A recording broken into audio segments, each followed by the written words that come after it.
Hi folks, HR Funk here. And with me today is an ailing Smith & Wesson Model 39-2.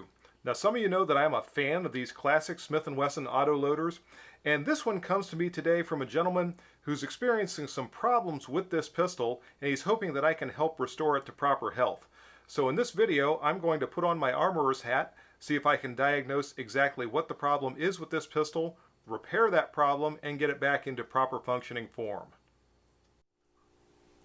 So here is a close-up look at the Model 39, and as I said in the opening, this is a Model 39-2, which according to the serial number was manufactured around 1974, and when this came to me, it was actually mostly disassembled. I put it back together to this point just to be able to record the opening, but I wanted to point out a couple of things about this pistol before I even start to try to diagnose what's going on with it. First off, this is a first generation Smith & Wesson semi-auto. Now it is a 39-2, so it is one of the mid-range first generation pistols. It's not really a later first generation. However, I have my own 39-2 with me also. This one was manufactured in about 1980, and this would be a late first generation pistol, but I have it here because the designs are essentially the same, and I want to be able to use my pistol as a guide as I start to work on the older 39-2. And we can see right off the bat there are a couple of changes in the designs, beginning with something as simple as the blued safety and slide stop, also a blued side plate and extractor on the newer pistol, whereas on the older pistol those are all, in this case, nickel finish, and I believe this side plate is actually stainless steel. We do have a blued extractor, so that part hasn't changed, and I suspect there are going to be some other things that I find as I start to work on this pistol that have changed between these two designs, even though they're both first generation Smith & Wesson semi-autos. Now something else we can see right off the bat, and this caught my attention too, is that someone has replaced the original pins, the trigger pin, and it's difficult to see there, but also the grip pin with roll pins. These should be solid pins, as we see on my pistol here. Here's the trigger pin and the grip pin right there. So I already know that somebody has been tinkering with this pistol and done something to it, or at very least done something with the original parts that should be in there, and then replace them as best they could. And it'll be interesting as we go to see just what all else we find that's been done to this pistol during its lifetime. So as I start a closer inspection on this pistol, there are a couple of other things that catch my attention. We can see some finish damage here, and this pistol doesn't show signs of being fired a lot, but it does appear to have had not exactly the easiest life. I don't know that this was a safe queen. We can also see that the grips were replaced. These are Eagle grips, and whoever replaced the grips also managed to lose two of the grip screws, because we've got screws that are not factory screws that somebody essentially made to be able to hold these grips in place. So again, that's another one of those things that tells me somebody has been working on this pistol that might not have been exactly knowledgeable of the design. Another quick update in the design we can see from my pistol is in the magazine release here. We see this one does not have a screwdriver slot, whereas the newer pistol does. So that's another update, even though, as I said before, these are both 39-2s. Now, according to the owner of this pistol, he has difficulty when he tries to cycle the slide, getting the slide to actually move rearward, and also the trigger is very stiff. And what I've determined in looking at it is that's all because the hammer is not wanting to go into the cocked position, or at least not willingly go into the cocked position. So that tells me there's probably nothing wrong in the slide. Now I am going to still disassemble the slide and make sure that all the components are in good working order, but I'm not expecting to find a problem in the slide. So I've now field stripped the pistol, and I'm going to continue my inspection And I'm going to rule out the barrel first as being any source of this problem, even though I don't believe it is. There appears to be no damage to the barrel, and everything appears to be proper. And we can also see that with this older Smith & Wesson design, it does still retain the barrel bushing, similar to a 1911. And I'm just going to install this quickly. And we can see that the barrel does cam up and down properly as it should. So one of the things when I first heard about this problem, I thought was maybe someone had improperly fit a barrel and it was not properly moving up and down in the slide, but that does not appear to be the case. So I don't think, as I said before, that there's anything wrong in the slide that's causing this problem. I think it's all going to be something in the action that is yet to be discovered. And there is the slide barrel and recoil assembly all back together. And now I'm going to take it back apart. And as I said, I am going to disassemble the slide quickly and just check the components inside in an effort to be a thorough armorer, but I'm not expecting to find any problems there. So I've disassembled the firing pin assembly, and we can see the firing pin itself is in good condition. I'm not seeing any damage to that whatsoever. Similarly, the firing pin spring is in good shape, and I don't see any issues, burrs, damage, or what have you to the safety, or I should say the body of the safety. So again, as I said before, I don't think there are any issues this pistol is experiencing that are attributable to anything in the upper half. I think we're going to find something in the lock work that is causing this problem, and hopefully I can repair it once I determine what it is. And as you can see, the firing pin assembly is reinstalled in the slide. And before I completely turn my attention away from the slide, I am going to check the extractor spring tension and just make sure that it holds brass. This is an old armorer's test. In newer guns, they came up with various gauges that were to be used to check the extractor. I don't have those gauges, so I still do it the old-fashioned way, and so far the old-fashioned way has always worked pretty well for me. If I get that kind of tension with an extractor, I usually don't have extraction problems. And now we'll turn our attention to the lower half of the pistol. And again, we can see right now the hammer is not wanting to move at all, and it might not be a problem with the hammer, but that's just the most visible part. It could be something impairing the trigger or the drawbar function inside, or one of the other parts. So I'm going to start my detailed disassembly of the lower half of the pistol by first removing the grip panels. And as always with this type of operation, we want to be sure to use a properly fitting screwdriver, which in this case is going to take two different screwdrivers, since our replacement grip panel screw is a modified Phillips, it would appear.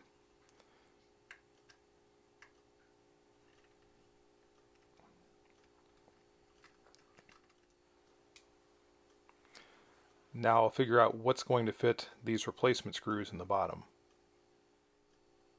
And perhaps not surprisingly, nothing seems to fit these screws very well, but this bit seems to come the closest. So I will use it to remove these screws.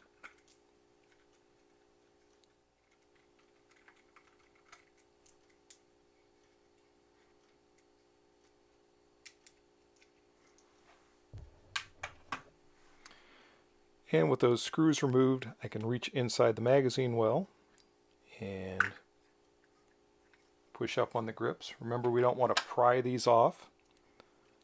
We don't want to do any damage to the grips, or maybe I should say not any more damage than has already been done. I see a few scuffs and scratches on there already. So at this point, it appears that our mainspring is in place. And again, I don't see any other obvious damage or problems as I'm looking at the pistol. So the disassembly is going to have to go farther. Next, I'm going to remove this roll pin so I can also take off the back strap and see what might be going on underneath there. And since this is a roll pin, I'm using a roll pin punch to drive it out.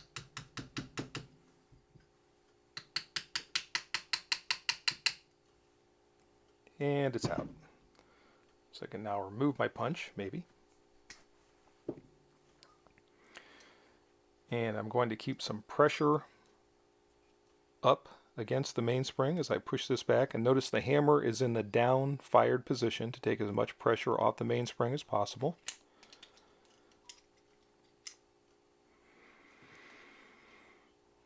And there is our mainspring, hammer strut, and the bottom of our sear. By the way, armorers, take note, there is a difference here, and maybe make this a little bit smaller, between this and some of the newer designs. We see there is no leaf spring here for the sear.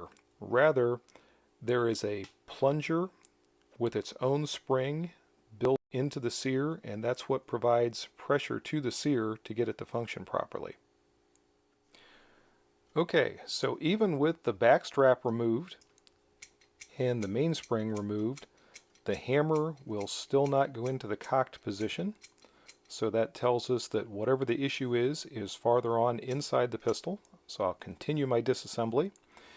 And what I'm going to do now is just simply remove the side plate, which will release the hammer, the ejector, and the sear release lever over here. So there is our side plate. There is the ejector, the hammer, and if I can get it out here, might need to do this off camera just so I can get a hold of that thing and pull it out of there. Actually, I think what I'll do is continue my disassembly and just remove that sear release lever as I go. We can see now at this point the trigger is free to move, so that's interesting. So there's a potential problem either with the hammer or the interface between the hammer and some of these other parts that's causing this issue. And so far I haven't been able to spot that. Let's go ahead and remove the sear.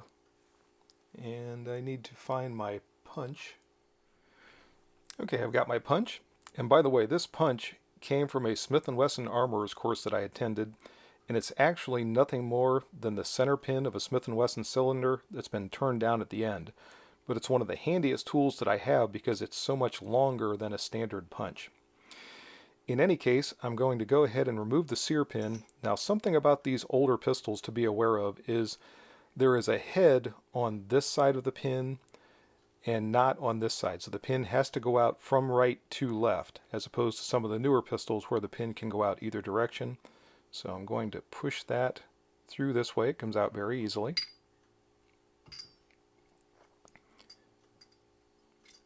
And there is our sear pin. And if I can do this without dropping it, this is one of these things where an extra hand would be helpful. There is our sear. And I'm not seeing any obvious damage to that. So I'll set that off to the side and go ahead and get our disconnector down out of there, which doesn't seem to want to cooperate at the moment. And the disconnector took a little bit of convincing, but it's now ready to come out of there.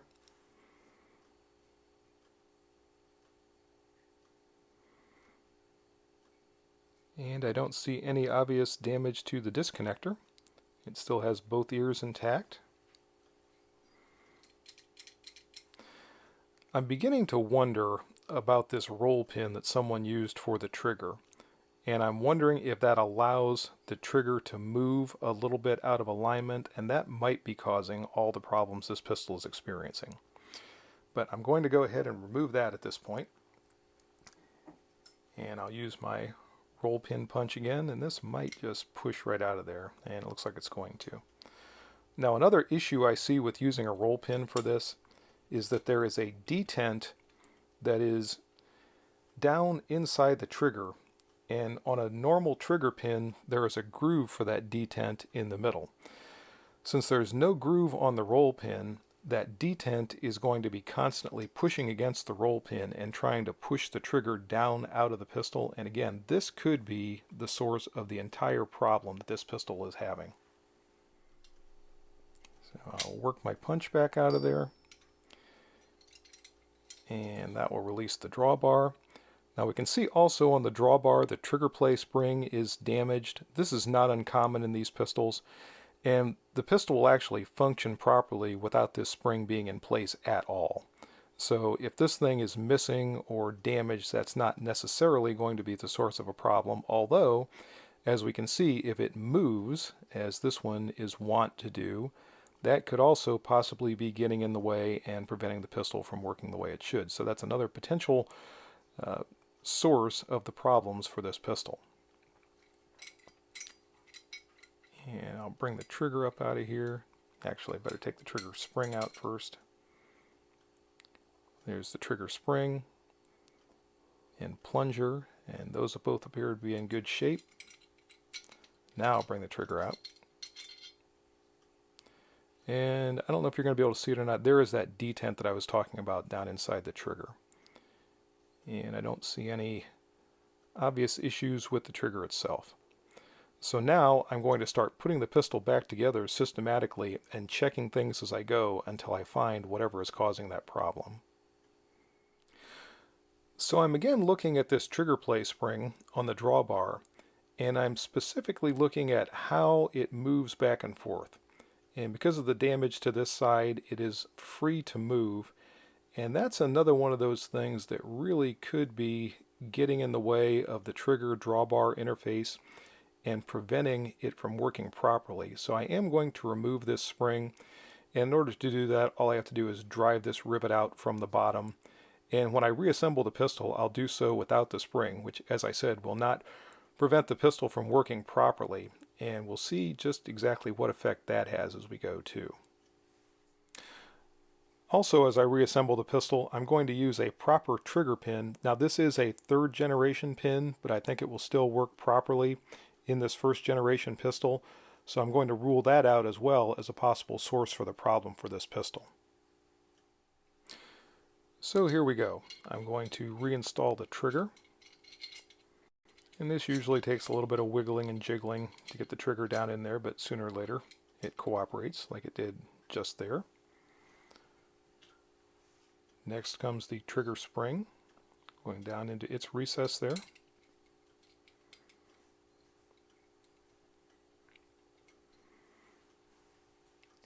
And lastly comes the drawbar. Remember, when the drawbar goes in, this little dimple at the nose of the drawbar has to fit into the trigger spring. And I just realized that I've not removed that spring yet, so I'm going to do that before I insert the drawbar. Okay, we can see that trigger play spring is removed. And I'll reinstall the drawbar.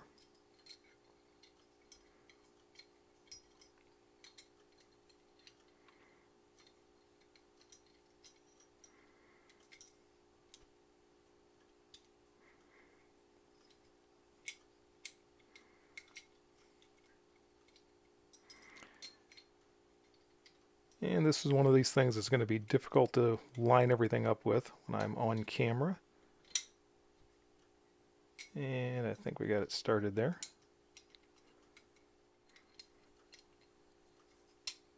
There we go.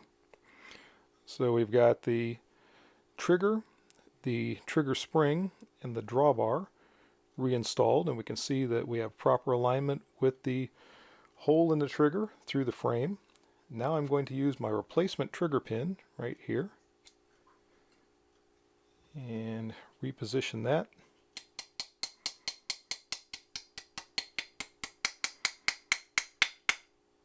There we go.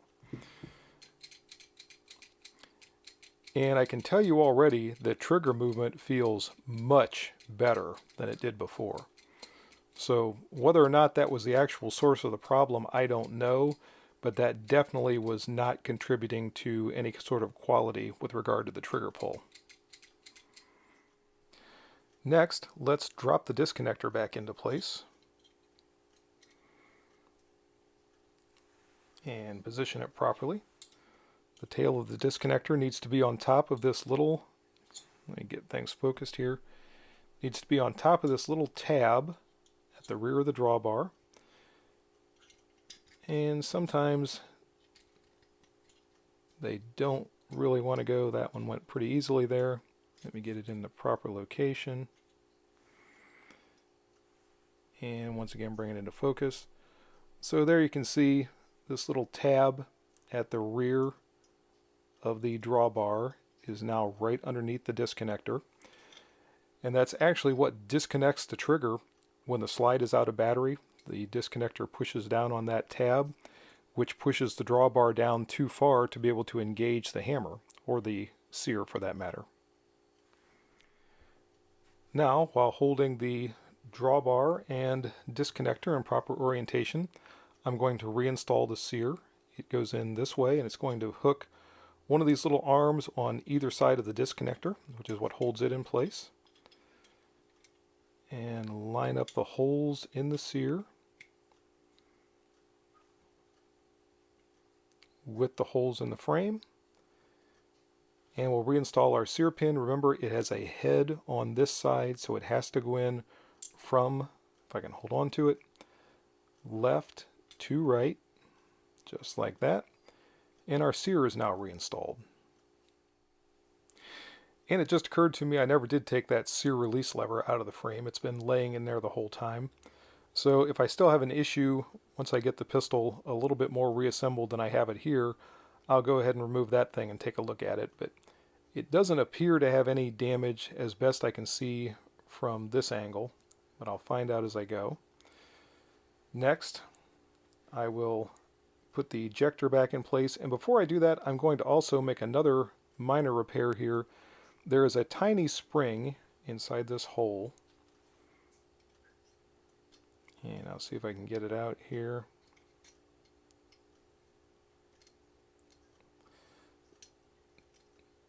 I noticed that this spring is not in very good health, and I have a few replacements, so I'll go ahead and replace this. Okay, well, it took some convincing to get it out of there, and now it's gone, so let me put a new one in. And just so you can see it, there's that ejector spring. You can see those coils there at the end are not in the greatest of health, so I am going to go ahead and replace this spring. And there is our new ejector spring, and I will put it down into its hole, just like that. So it's now in its proper position. Next, I'll relocate our hammer.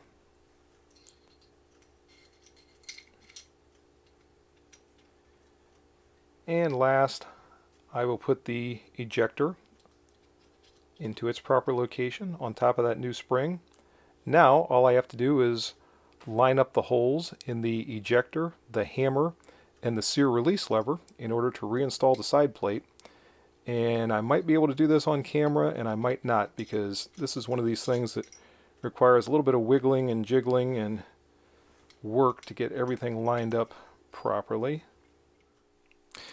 And after a little bit of fiddling and wiggling and jiggling, I've got the side plate through the ejector, through the hammer, and now I'm just lining up with this hole in the sear release lever, and I'll press that back into its location, just like that. And everything is reassembled almost back to the way it was when we started. I will put the main spring on, and now let's go through some function checks. So I'm just holding the mainspring in place, and I'm going to cycle the trigger, and that appears to be working properly. And our single action is probably not going to work right until I get something in place for the back strap. So hold on just a second while I reinstall that. Okay, with the back strap back in place, again we'll check that double action, and it's working fine. Single action is working fine. Let's check our magazine disconnect. It's working fine in single action. And it's working in double action. And the sear release lever is also working properly. So the pistol now appears to be working properly just by removing that spring and installing a proper trigger pin. Let me get the rest of the assembly completed and we'll finish our function checks. And with the exception of the grip panels and the grip pin, the pistol is now completely reassembled. As we can see, the slide is functioning properly. And once I insert a magazine, which I've got here somewhere,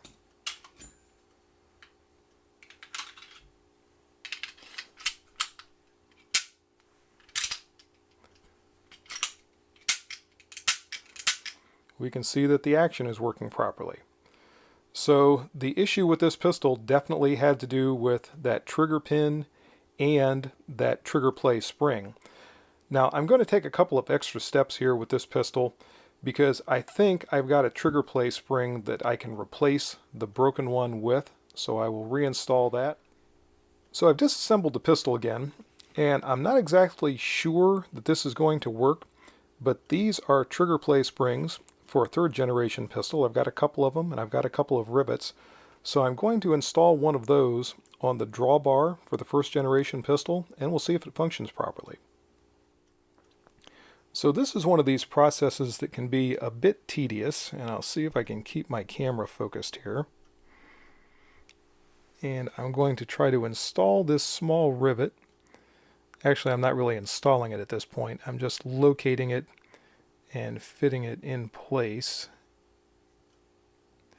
And okay, it looks like this spring fits, the rivet fits. Let's test the fit of the trigger before I get too carried away.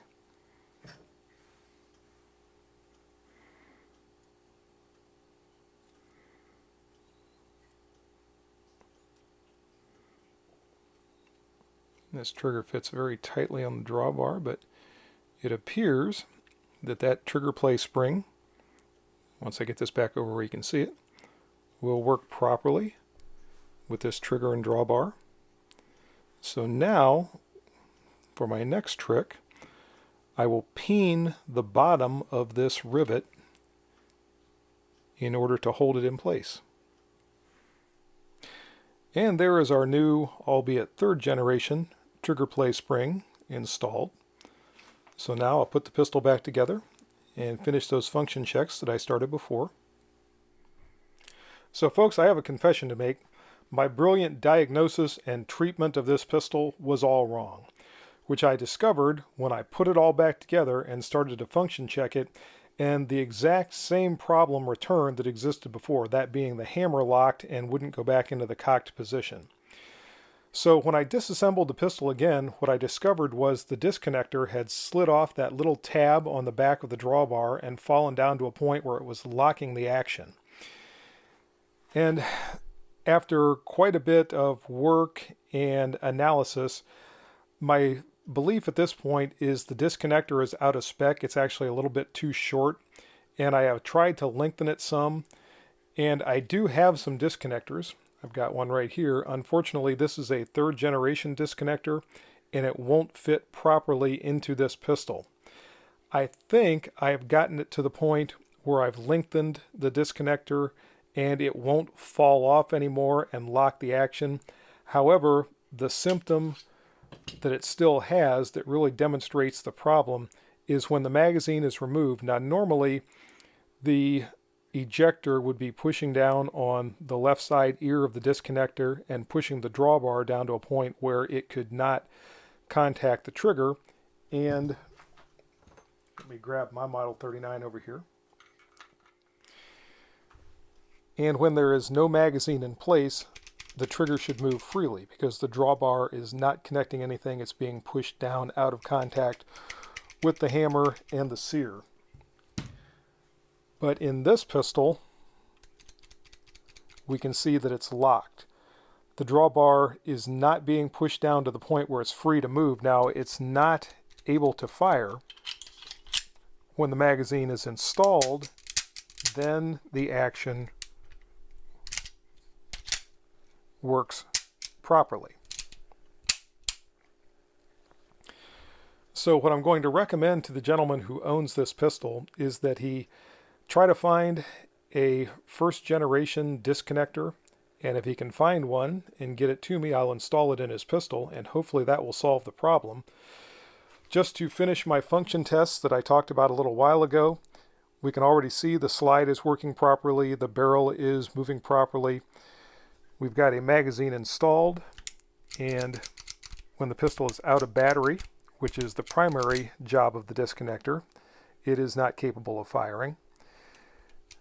With the magazine installed, it functions properly in double action. It functions properly rather in single action. The safety is timed properly. So everything else is working properly. And as I said, I think I've gotten it to the point where the action is not going to lock up again, but this still needs a part replaced in order to get it back to true, proper functioning order.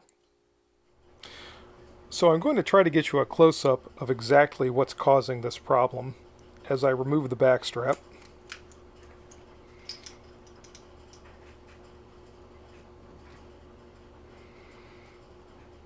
And I don't know if you're going to be able to see this or not, but the tail of the disconnector, and see if I can get this a little closer. I'll try to brighten it some. The tail of this disconnector is down underneath that tab on the drawbar, and that's what's locking the action and preventing it from moving. Once I replace it to its normal location, and now we can see the tail of the disconnector is back where it belongs, and the action will function normally.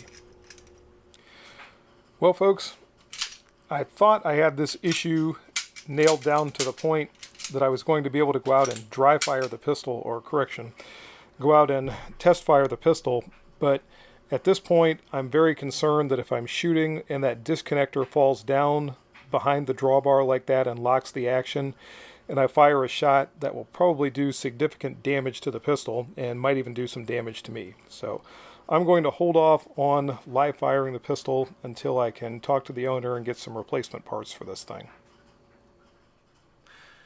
And that's a look at the life of an armorer, folks. As you can see, sometimes it takes quite a bit of time and effort to chase down exactly what type of maladies these firearms have and then to get those corrected, especially if somebody else has worked on them. And also, that's the video for today. I hope you enjoyed it. If you have any questions or comments, as always, make sure you forward those to me. Remember, if you purchase anything from Optics Planet, be sure to use my discount code, which is... And if you use that discount code, it's good for 5% off anything you purchase from Optics Planet. Also remember, Hot Munitions has a discount code for the channel these days. So if you go to Hot Munitions and use my discount code there, which is HRFunk10, that'll save you 10% off your purchase from Hot Munitions. Till next time, folks. Hopefully, with a properly functioning firearm, good shooting. Bye-bye.